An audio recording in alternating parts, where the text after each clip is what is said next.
గురుగారు, శివాలయంలో నందీశ్వరుని కొమ్ముల మధ్య నుండి భక్తులు దేవుని అలా ఎందుకు చూడమని అంటారు? శివాలయంలో నంది చాలా విశేషమైన వ్యక్తి. శివుడికి అనేక మంది వాహనాలు ఉండగా, అనేక మంది ఋషులు ఉండగా, నందీశ్వరుడు శివుడి యొక్క భక్తిని, శివుని నిరంతరం కూడా శివ ఆరాధన చేసేవాడు నందీశ్వరుడు. అలాంటి నందీశ్వరుడు శివలింగానికి ఎదురుగుండా ఉండడము నందీశ్వరుడు యొక్క గొప్ప తపశ్శక్తి కూడా ప్రతీక. అలాంటి నందీశ్వరుని గనక మనము శివాలయానికి వెళ్ళినప్పుడు ఆ యొక్క కొమ్ముల మీద మన చేతి వేలు వేసి, ఇంకొక చేయి వృషణాల మీద వేసి నందీశ్వరు కొమ్ములోంచి శివ దర్శనం చేస్తే అది అత్యంత శుభప్రదం. ఇక్కడే ఒక పరమ రహస్యం కూడా దాగుంది.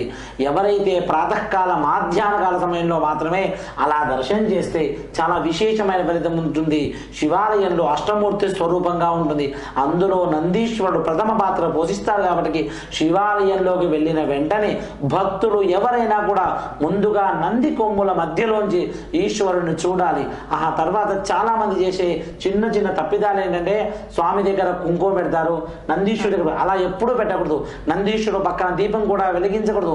నందీశ్వరుడు నిరంతరము మనం కాసేపు శివాలయానికి వెళ్ళి తిరిగి వచ్చేస్తాం, కానీ 24 గంటలు అహోరాత్ర దివ్య పార్శ్వాలు కూడా శివాలయంలో నందీశ్వరుడు ఎప్పుడూ భగవంతుని తపస్సు చేస్తుంటాడు. కాబట్టి శివుణ్ణి మనం ఎంతైతే అత్యంత పరమపాత్రంగా భావిస్తామో నందీశ్వరుడు కూడా అంతకంటే గొప్పగా మనం భావించి ఆ చుట్టుపక్కల ఎలాంటి పసుపు కుంకుమలు వెయ్యరాదు.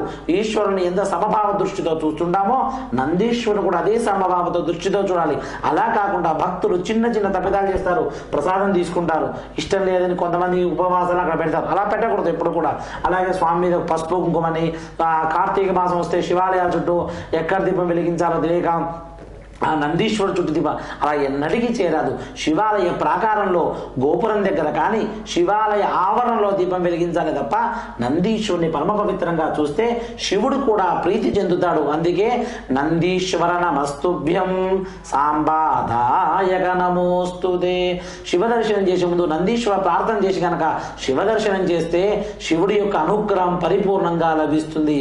అందుకే ఏ శివాలయంలో అయినా కూడా శివాలయంలో ఉన్న చోట్ల కొన్ని చోట్ల అమ్మవారు ఉండకపోవచ్చేమో, కానీ నందీశ్వరుడు లేని శివాలయాలు చాలా తక్కువ ప్రమాణంలో మనకు కల్పిస్తుంటాయి. కాబట్టి శివాలయంలో నందీశ్వరుడు అత్యంత గొప్ప శక్తిమంతుడు.